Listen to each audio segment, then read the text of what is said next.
اور اس کے علاوہ جو ہیلی کاپٹر کا تھا، یہ تو کنفرم ہے، جو امریکنس مانتے ہیں کہ جو ان کے وہاں پہ نقصان ہوا ہے. تو اس کا مطلب یہ ہے کہ جو ایران کا جو ایئر ڈیفنس سسٹم اسٹل اچھا سروائیو کر رہا ہے. بقول امریکہ انہوں نے پہلے ہفتے میں کہہ دیا تھا ہم نے ملیہ میٹ کیا ہے. سو اس کا مطلب پھر دوسری بات جو آپ نے بات کی ہے، اب یہ ویسٹرن کنٹری یا امریکہ یہ الزام لگا رہے ہیں کہ جو چائنا کا بیڈو سسٹم ہے وہ ان کو پن پوائنٹ کر کے لوکیشن دے رہا ہے، اس کے بعد ان کے اسٹرائکس میزائلز اور یا ڈرونز جا کے کر رہے ہیں. تو you can not rule out possibility, کیونکہ دیکھیں چائنا کی ایک کمٹمنٹ ہے ایران کے ساتھ، اسٹریٹجک پرائز ہے ان کی، $400 بلین کی انویسٹمنٹ ہونے والی ہے، اور پھر وہ چاہتے ہیں کہ آپ کو پتا ہے رشیا بھی مدد کر رہا ہے. سو وہ پاسبلٹی رول آؤٹ نہیں کر سکتے اچھا ہیں. بریگیڈیئر صاحب، لیکن یہ ہے کہ بریگیڈیئر صاحب یہ فرمائیے گا کہ موساد جو ہے اسرائیلی خفیہ ایجنسی، وہ بڑی چیمپئن بنتی تھی اور دنیا میں دہشت گردی کے واقعات آپ کو پتہ ہی ہے کہ کیا کیا چیزیں وہ دنیا میں کرتے رہے ہیں، تو اس کا ہیڈ کوارٹر بھی جو ہے وہ بھی تباہ ہونے کی خبریں ہیں. تو آپ کیا سمجھتے ہیں کہ ویسے ہی اب اسرائیل کو اپنی یہ شکست تسلیم نہیں کر لینی چاہیے؟ بالکل، دیکھیں میرے خیال میں ابھی تو ایک جتنا امریکہ دیکھیں ایک سپر پاور جو اپنا آپ کو سمجھتا تھا، they are looking for an opportunity کہ سیف ایگزٹ کہیں سے کر جائیں، کچھ اپنا ریسپیکٹ کو سالویج کر لیں. تو اسرائیل پھر آپ نے دیکھا کہ لاک بلینک آؤٹ ہے، وہاں سے خبریں سچ باہر نہیں آ رہی ہیں، بٹ اسٹل جو ویڈیوز آ رہی ہیں جہاں سے لوگ بنا کے بھیج رہے ہیں اس میں ہیوی ڈسٹرکشن ہم دیکھ سکتے ہیں، جہاں جہاں میزائل ہے. اوپر سے دیکھیں ریسنٹ پاس میں ایران نے کلسٹر بمز کا استعمال کیا ہے، اور کلسٹر بم کا مطلب ہے ایریا ٹارگٹ پہ جا کے ہٹ کرتے ہیں. جب وہ آ کے ایک جگہ پہ پھٹتے ہیں ہوا میں تو اس کے بعد سے there are hundreds of bombs اس میں سے فردر نکلتے ہیں، وہ جا کے ہٹ کرتے ہیں، اس سے زیادہ نقصان اور اس کا امپیکٹ ہوتا ہے. تو دیٹ از دی کریڈیبلٹی. پھر یہاں پہ تک بھی لوگوں کا ماننا ہے کہ کچھ ایسے میزائل سسٹم ہے جو ابھی تک انہوں نے ریزرو میں رکھے ہیں کہ کسی وقت ضرورت پڑے گی تو ان کو لا کے وہ ان کو انٹروڈیوس کروا سکتے ہیں. سر تو جس طرح ایران سے نے دیکھیں پچھلے بالکل ٹھیک سر، اب ابھی ہم ذکر کر رہے تھے کہ جس طرح سے ایران نے امریکہ کے جنگی جہازوں کو نشانہ بنایا، 7 کے قریب جنگی جہاز تباہ کر دیے، F-35 طیاروں کو بڑی کامیابی سے نشانہ بنایا جس کو جھٹلایا نہیں جا سکتا. اب تو اس کی ویڈیوز بھی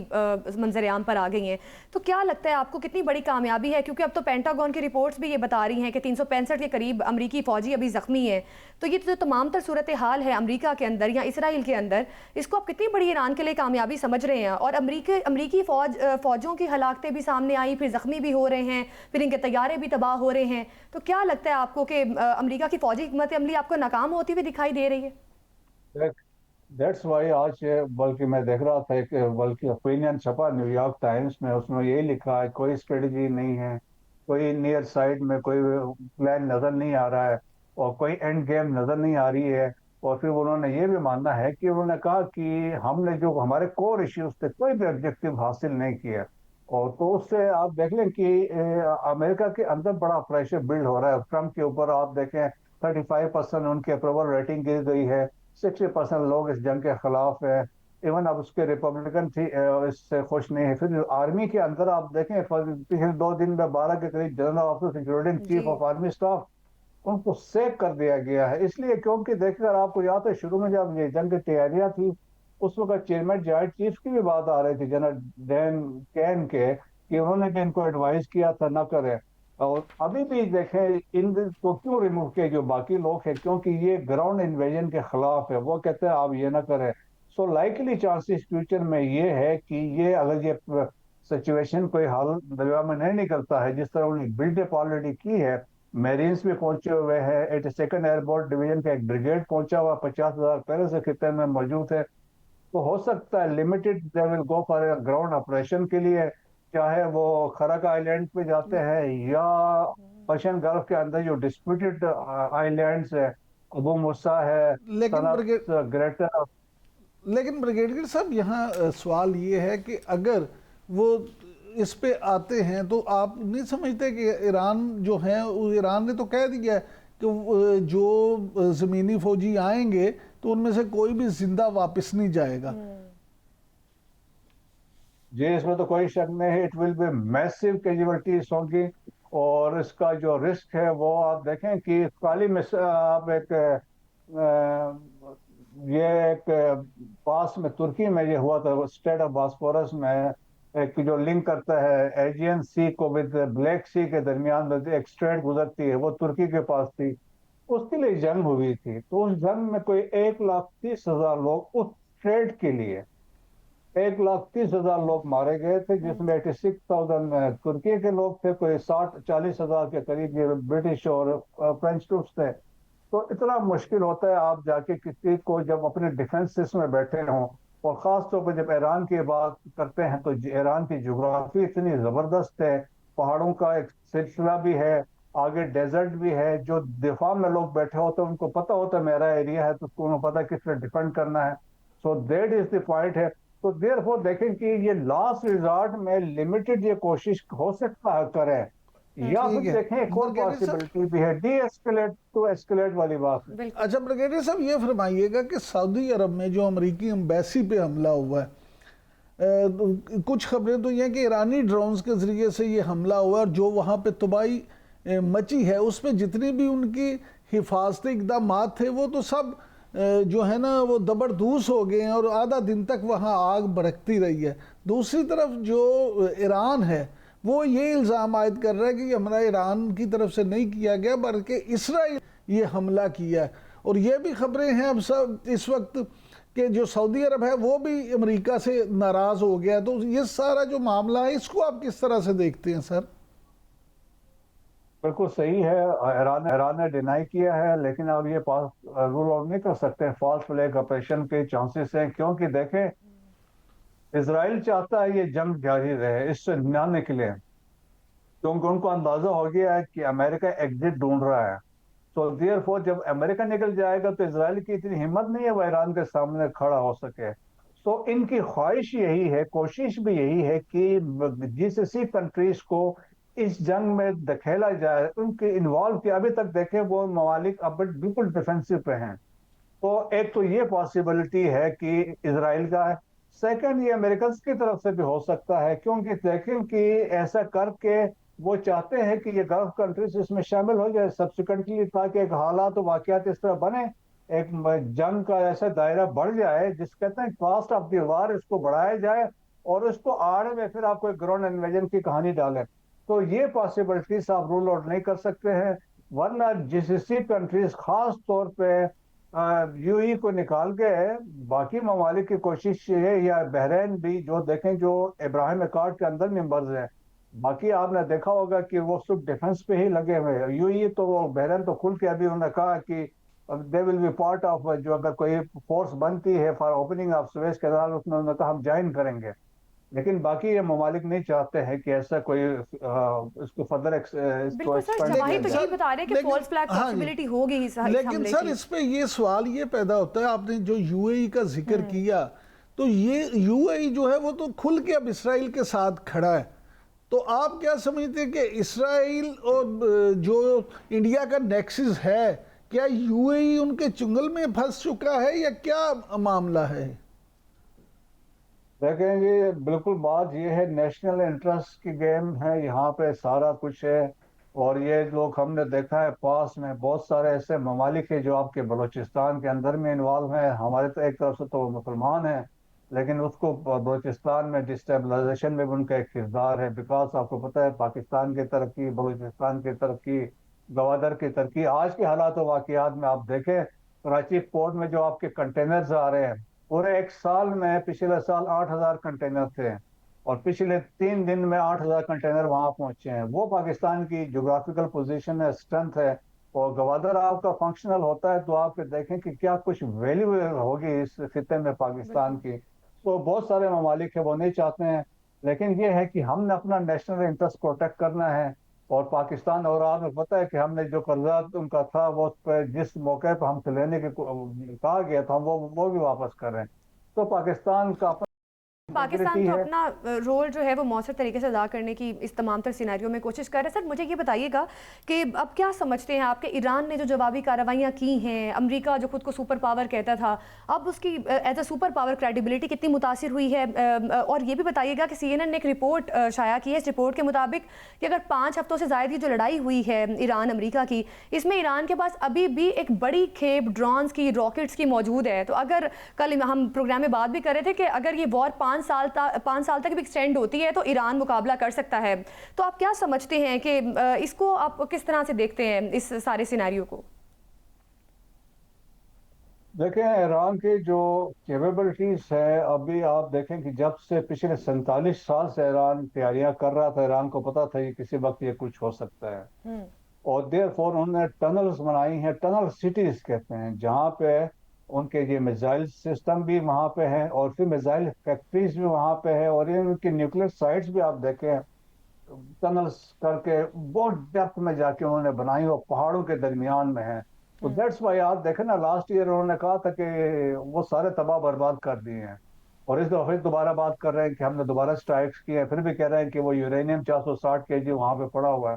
تو اس سے واضح ہوتا ہے کہ ایران کی کتنی تیاری تھی. تو ایران نے پھر دوسرا یہ کیا، ڈیسینٹرلائزیشن آف کمانڈ کیا ہے، اور پھر یہ ہے کہ وہ 31 صبح ہر صبح میں وہ فیصلہ لینے کے لیے وہ انڈیپینڈنٹ ہے، لیکن مل کے فیصلوں جو ڈپلائمنٹ جو یوز ہوتی ہے، ہم اس سے کہتے ہیں فوج میں یونٹی آف ایفرٹ ہے، اور سینٹر کو انہوں نے آن بورڈ رکھا ہوتا ہے. سو دیکھیں ٹارگٹ کی سلیکشن بھی پہلے سے سارا کچھ ہوئی ہے. تو ایران اس حساب سے دیکھا جائے تو سب مانتے ہیں ایران پریویل کر گیا ہے. ایران کے پاس ابھی بھی میں نے کہا کہ جو ان کی ڈیفنس پروڈکشن جو ہے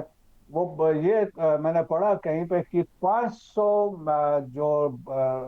ڈرونز ڈیلی کے حساب سے یہ بنا سکتے ہیں. دے ہیو 80,000 پلس ڈرونز ہیں. So that is the capability. پھر ایران کے پاس دیکھیں، ایران کے پاس اپنا ڈرون تھا شاہد 136. انہوں نے جب یہ اس کو رشیا کو دیا تو رشیا نے اس کو فردر موڈیفائی کیا ہے. اب جو ایران ڈرونز استعمال کر رہا ہے وہ موڈیفائڈ ورژن ہے، فردر امپرووڈ ورژن ہے جو رشیا نے ان کو امپروو کیا ہے. اسی لیے تو سر کہ آپ نے سر اسی لیے تو اب 7 فوٹیجز بھی آ رہی ہیں، اسی لیے تو اب وہ ڈینائی نہیں کر سکتے. لیکن سر یہ ہم آپ سے ضرور جاننا چاہیں گے کہ آپ نے ہرمز کے حوالے سے اب ایران نے عمان کے ساتھ جو ایگریمنٹ کیا ہے کہ دونوں ملک مل کے وہاں پہ جہازوں کی نگرانی کریں گے، سر اس کو آپ کس طرح سے دیکھتے ہیں؟ اس میں بڑی امپورٹنٹ بات یہ ہے کہ اگر لا آف سیز ہے یا کانسٹیٹیوشن آف اوشن کہتے ہیں جو یونائٹڈ نیشن کا ہے، اس میں ایران نے سائن نہیں کیے ہیں. دس از ون تھنگ. دوسرا امپورٹنٹ چیز یہ ہے کہ آپ 20 ناٹیکل مائلز کا جو ایریا ہوتا ہے آپ کے کوسٹ سے، وہ آپ کا اپنا ایریا ہوتا ہے، آپ کے ایریا آف ریسپانسبلٹی ہے. لیکن اور پھر آپ 200 ناٹیکل مائلز تک جا سکتے ہیں ایکسکلوسیو اکنامک زون کے لیے. تو اب ایران نے یہ الزام لگایا جاتا ہے ایران پہ کہ 1959 میں ایران اس سے بھی آگے آیا ہے، اباؤٹ 22 کلومیٹر فردر آگے آیا ہے. تو اس پہ ہے، اور اس پہ کافی کچھ پروٹیسٹ لوگ ہیں یا آبجیکشن ہے لوگوں کی.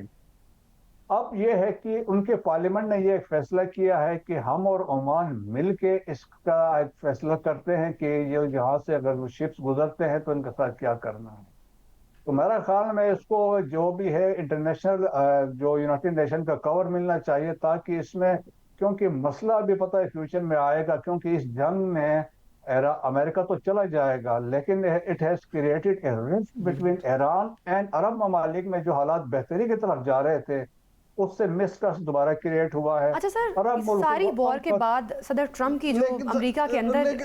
اس پہ زینب، کیونکہ اسی کے متعلقہ ایک سوال ہے سر، یہ فرمائیے گا کہ خبریں تو یہ بھی ہیں کہ آپ نے ہومز کی حفاظت کے لیے ایران نے میزائل وہاں پہ جو ہیں وہ فٹ کرنے کا ارادہ کیا ہے، ابو مہدی میزائل جو ان کے ہیں. تو کیا آپ سمجھتے ہیں کہ اس سے بھی ایران جو ہے پورا کام لے گا اور دشمنوں کو ناکو چنے چبوائے گا؟ دیکھیں جی، بالکل ان کا سسٹم میں نے کہا بہت زبردست ہے، اور انہوں نے دیکھیں ان کے پاس اپنے شپس، جہاز بھی ہیں، سپیڈ بوٹس بھی ہیں، ان مینڈ واٹر کرافٹ ہے جس میں بندے نہیں ہوتے ہیں. پھر اس کے بعد سب میرینز ہیں، میجٹ سب میرینز کہتے ہیں جو نارتھ کوریا سے لیے ہیں، وہ ان کے پاس ہے. پھر ان کے پاس نیول مائنز ہیں، وہ سب سے موسٹ لیتھل ویپن ہے نیول مائن. اس کے بعد انڈر گراؤنڈ ٹنل سے آل along پرشین گلف سے لے کے گلف آف عمان تک، اور اس کے اندر میزائل لگے ہوئے ہیں، اور وہ بتا رہے تھے غدہ 380 ہے جو کروز میزائل ہے، وہ وہاں سے نکل کے مار سکتا ہے۔ پھر اوپر سے یہ بھی ہے کوسٹ لائن جو ہے ایران کی ہے، وہاں پہ وہ ڈومینیٹنگ ایریا سے، وہاں پہ ان کی پوزیشن سے، تو کسی جہاز کو وہاں سے گزرنے کی ہمت ہی نہیں ہوگی، کیونکہ اتنی نیرو ہے 32 کلومیٹر کے اس رینج کے اندر، وہ کسی کو وہاں سے گزرنے نہیں دیں گے۔ سو میرے خیال میں یہ جب تک سیٹل چیز نہیں ہوتی ہے، دیکھیں جب تک اسٹریٹ آف ہرمز کا فیصلہ نہیں ہوتا، اب دیکھیں نا سب چیزیں پیچھے رہ گئی ہیں، اب دنیا کے سامنے سب سے بڑا مسئلہ آ گیا اسٹریٹ آف ہرمز کا۔ بالکل اب تو یہ لوگ یہ کہہ رہے ہیں کہ Iran is controlling world economy, تو آپ اس سے دیکھ لیں کہ کیا سے کیا حالات ہو گئے ہیں۔ ابھی یہ ہے کہ میرا خیال میں اگر یہ چیزیں سیٹل نہیں ہوتی ہے تو ایک جو میں نے کہا مس انڈرسٹینڈنگ ہے عرب اور ایران کے درمیان یہ بڑھے گی، جس سے میرے خیال میں خطے کے لیے کوئی اچھا کوئی انڈیکیشن یا کوئی فیوچر میں نہیں دیکھ رہا ہوں۔ بالکل کشیدہ صورتحال بن سکتی ہے اگر GCC ممالک کے اندر کوئی اس قسم کے ادا ہوتے ہیں۔ بہت شکریہ آپ کا بریگیڈیئر ریٹائرڈ مسعود احمد، دفاعی تجزیہ کار ہمارے ساتھ موجود تھے اور ہمیں بتا رہے تھے۔ ناظرین ابھی وقت ہوا ایک شارٹ بریک کا، بریک کے بعد بات کریں گے مذاکرات کے لیے اسلام آباد جانے سے کبھی انکار نہیں کیا ایرانی وزیر خارجہ، اس پر بات کریں گے، ہمارے ساتھ ہی رہیے گا۔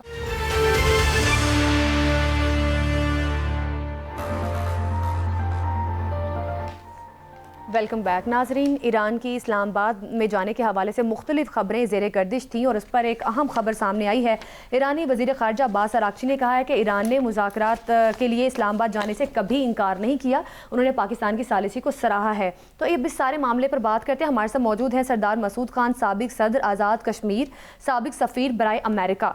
سردار مسعود خان صاحب بہت شکریہ آپ کے وقت کا۔ کس طرح سے دیکھ رہے ہیں، ایرانی وزیر خارجہ نے بھی اب باقاعدہ طور پر اپنی اسٹیٹمنٹ جاری کر دی ہے، ان کی جانب سے بھی پاکستان کی ثالثی کو سراہا گیا ہے اور اسلام آباد نہ جانے کے حوالے سے جو خبریں آ رہی تھیں ان کی تردید کی گئی ہے ان کی جانب سے، تو کس طرح سے دیکھ رہے ہیں اب؟ آپ کو کیا لگ رہا ہے کہ مذاکراتی جو وینیو ہے وہ تبدیل ہوگا اور کیا صورتحال بنتی ہوئی دکھائی دے رہی ہے آپ کو؟ صورتحال تیزی سے تبدیل ہو رہی ہے، لیکن میں سمجھتا ہوں کہ ایران کے وزیر خارجہ عباس اراغچی صاحب کا یہ بیان بہت اہم ہے، اور ایک مرتبہ انہوں نے پاکستان کے اوپر اعتماد کیا ہے، جو پاکستان کی زیر قیادت سفارتی عمل جاری ہے اس کے اوپر اپنے اعتماد کا اظہار کیا ہے، اور پاکستان نے جو بیڑا اٹھایا تھا وہ بنیادی طور پر تہران اور واشنگٹن کے کہنے کے اوپر یا ان کی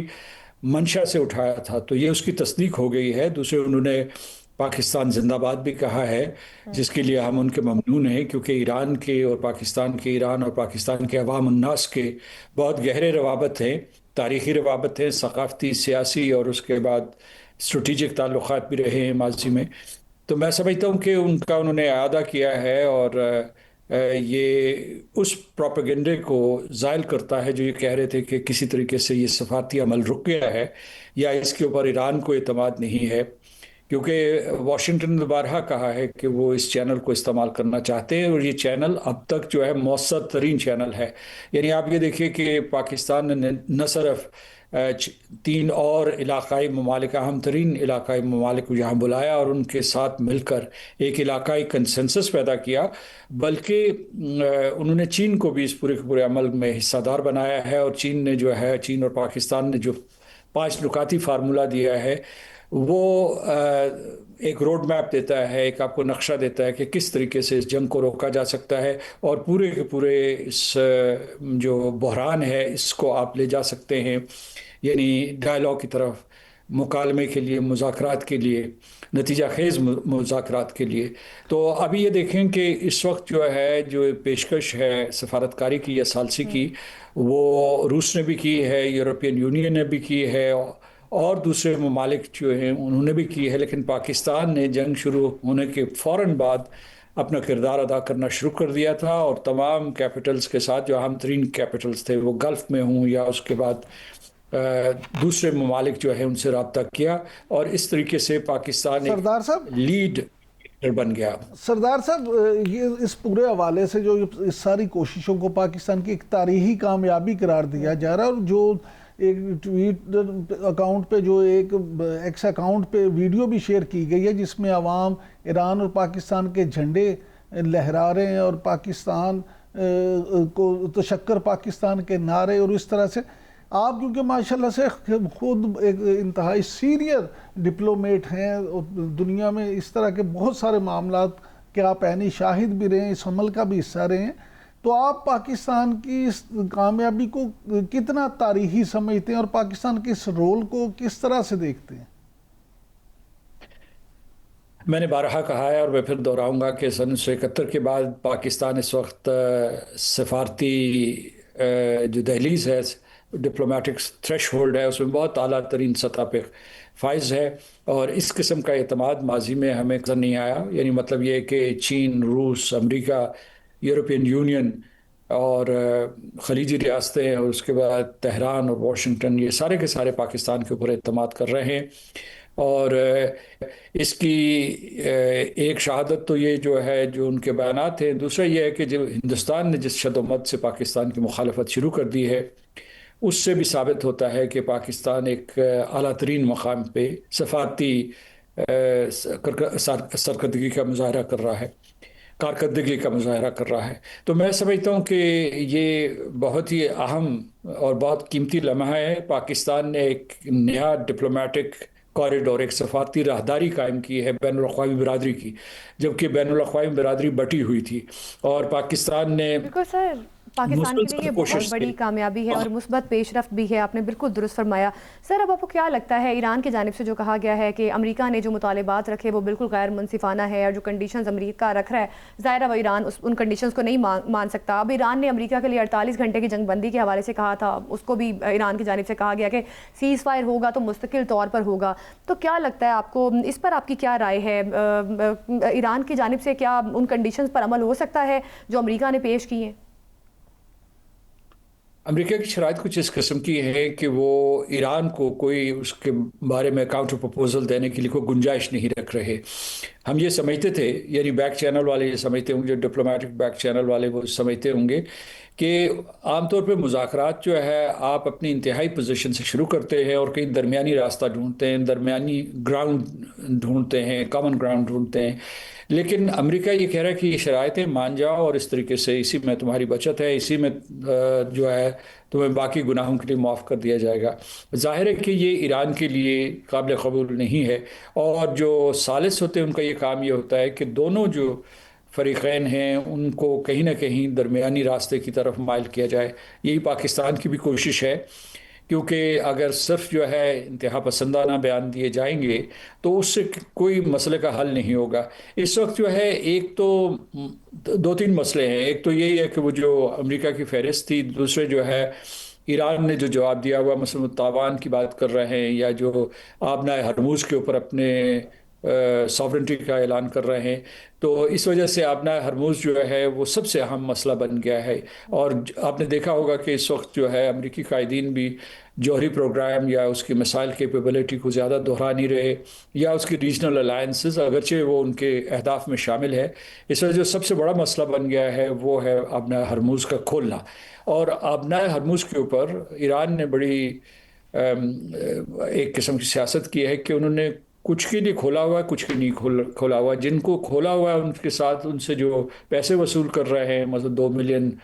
ایک آئل ٹینکر کے لیے، وہ یوان میں وصول کر رہے ہیں. تو یہ مطلب ایک قسم کی چومکھی سیاست ہے، جس میں وہ ایک طرف جو ہے امریکہ کا اسٹریٹجک سطح پہ جواب دے رہے ہیں یا ملٹری سطح پہ جواب دے رہے ہیں، اور دوسری طرف جو ہے جو معاشی اتار چڑھاؤ ہے اس کو بھی مینیپولیٹ کر رہے ہیں. تو میں سمجھتا ہوں کہ اس میں سفارتکاروں اور ثالثوں کا کام ہے کہ وہ کس طریقے سے ان کی جو انتہائی پوزیشنز ہیں یا میکسیملسٹ پوزیشنز ہیں. سردار صاحب، آپ کیونکہ خود بھی امریکہ میں بطور ایمبیسڈر اپنے فرائض انجام دے چکے ہیں، یہ فرمائیے گا کہ آپ امریکی اسٹیبلشمنٹ کو بھی سمجھتے ہیں، ان کے طرز سیاست کو بھی سمجھتے ہیں. اس وقت پریزیڈنٹ ٹرمپ جو تبدیلیاں وہاں پہ کر رہے ہیں، اور حالت جنگ میں جس طرح سے آرمی جو ہے اس کے سربراہ کو تبدیل کرنا اور پھر اس طرح کی دوسری چیزیں، تو آپ کیا سمجھتے ہیں کہ کیا امریکی پالیسیز جو ہیں پریزیڈنٹ ٹرمپ کی موجودہ، ان کا اس کی اکانومی پہ اور جو یہ وسط مدتی الیکشن ہوں گے اس پہ بھی اثر ہوگا؟ ابھی تک جو صدر ٹرمپ کی اپنی بیس ہے یا کنسٹیٹوئنسی ہے اس میں کوئی بہت بڑا ایروژن نہیں ہوا. اگر ویسے آپ شہریوں سے پوچھیں کہ وہاں جو مطلب پوچھا گیا اوپینین پولز کیے گئے ہیں تو وہ جنگ کے خلاف ہے, اکثریت جنگ کے خلاف ہے, اور وہ یہ بھی سوال اٹھاتے ہیں کہ جناب ہمیں پتہ نہیں یہ جنگ کس مقصد کے لیے لڑی جا رہی ہے اور امریکہ کا اس میں کیا مفاد ہے, اس کے ان کو سوال نہیں مل رہے. لیکن ابھی جو لیٹسٹ سروے کیا گیا ہے یا کروایا گیا ہے اس میں کہا گیا ہے کہ جو ان کی میگا کنسٹیٹوئنسی ہے یا اس کے علاوہ جو امریکہ فرسٹ کنسٹیٹوئنسی ہے اس میں کوئی اتنی بڑی دراڑ نہیں پڑی اور ابھی بھی جو ہے وہ صدر ٹرمپ کے ساتھ ہیں. لیکن اگر یہ جنگ طوالت اختیار کر جاتی ہے اور ایک کوئی زمینی آپریشن وہ شروع کرتے ہیں اور اس کی وجہ سے امریکی ہلاکتیں ہوتی ہیں تو اس کی وجہ سے جو ہے یقیناً ان انتخابات کے اوپر بھی منفی اثر پڑے گا. اچھا سر, یہ ساری صورتحال میں پاکستان کے پازیٹیو رول کو دیکھتے ہوئے انڈیا میں اور خاص طور پہ مودی کے جو مرور اٹھ رہے ہیں, اس ساری صورتحال کو آپ کس نظر سے دیکھتے ہیں کہ وہاں تو آپ دیکھیں ان کی خانہ جنگی کے بھی حالات ہیں, وہاں انرجی کرائسس بھی ہے, تو کیا ایسی صورت میں انڈیا ایک بار پھر کوئی اس طرح کا کام کر سکتا ہے کہ جس سے پاکستان کو نقصان پہنچانے کی کوشش کرے؟ ایک تو میں تمام ٹیلی ویژن نیٹ ورکس کو یہ مشورہ دیتا ہوں کہ اس کو درخور اطلاع نہ سمجھیں, ہندوستان کو نظر انداز کریں, بلکہ جو ہے اس کی طرف سے شور اور واویلا ہو رہا ہے اس سے ثابت ہو رہا ہے کہ پاکستان کسی مثبت راہ پہ چل رہا ہے اور اس کی دنیا میں عزت ہو رہی ہے, کیونکہ وہ کم ظرف سیاستدان ہیں اور اس کے علاوہ جو ان کی بھارتیہ جنتا پارٹی ہے وہ انتہا پسند ہے, وہ پاکستان کی ہمیشہ مخالفت کرتی رہی ہے اور وہ راشٹریہ سوئم سیوک مل کر نہ صرف جو ہے پاکستان مخالفت کرتے ہیں, پاکستان کی مخالفت کرتے ہیں, بلکہ جو ہے وہاں اپنے ہی ملک کے اندر مسلمانوں کا انہوں نے عرصہ حیات تنگ کیا ہوا ہے اور آئے دن وہ ان کا قتل عام کرتے رہتے ہیں اور اس میں کوئی کسی قسم کی کچھ جواب دہی نہیں ہے. لیکن دوسری بات یہ ہے کہ جو آپ نے جس طرف اشارہ کیا ہے کہ پاکستان اس وقت جو ہے جب یہ ثالثی کا کردار ادا کر رہا ہے تو یہ ایک ٹو فرنٹ سچویشن پہلے سے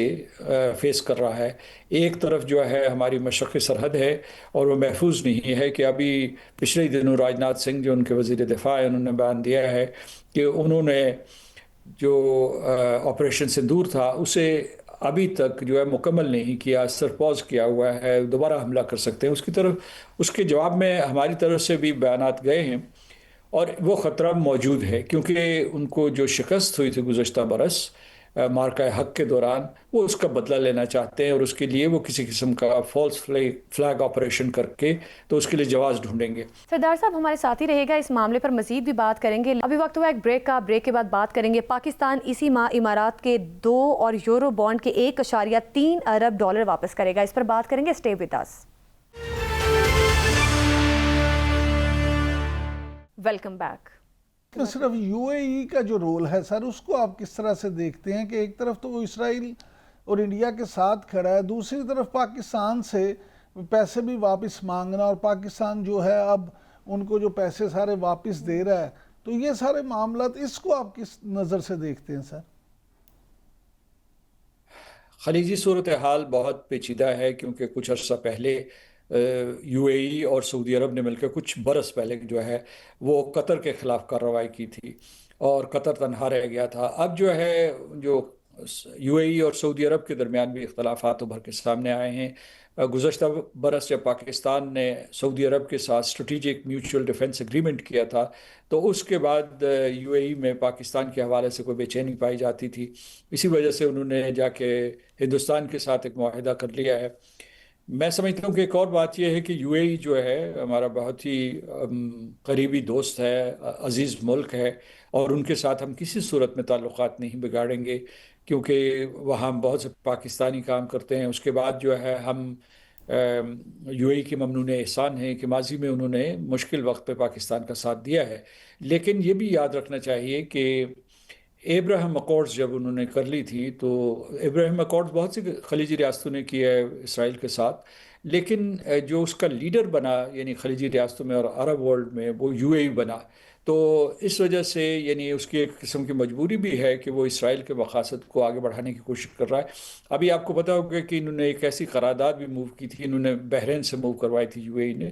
سلامتی کونسل میں، جس کے تحت جو ہے وہ آبنہ ہرموز میں فورس استعمال کرنا چاہتے تھے. تو میرا خیال ہے کہ اس میں چین کے اعتراضات تھے، روس کے اعتراضات تھے، تو اس وجہ سے جو ہے اسے جو ہے بالکل ٹھیک. پیئر بیک کیا گیا ہے، اسے جو ہے ٹون ڈاؤن کیا گیا ہے. تو ڈیفینسو پرپسز کے لیے تو آپ جو ہے مینڈیٹ لے سکتے ہیں، بٹ ناٹ فار آفینسو پرپسز. تو میں سمجھتا ہوں کہ ہمیں کوشش کرنی چاہیے کہ ہندوستان کی یہ منشا ہوگی کہ یو اے ای اور پاکستان کے درمیان تعلقات ہمیشہ کے لیے کشیدہ ہو جائے. میری صلاح یہ ہوگی کہ جو کچھ بھی اس وقت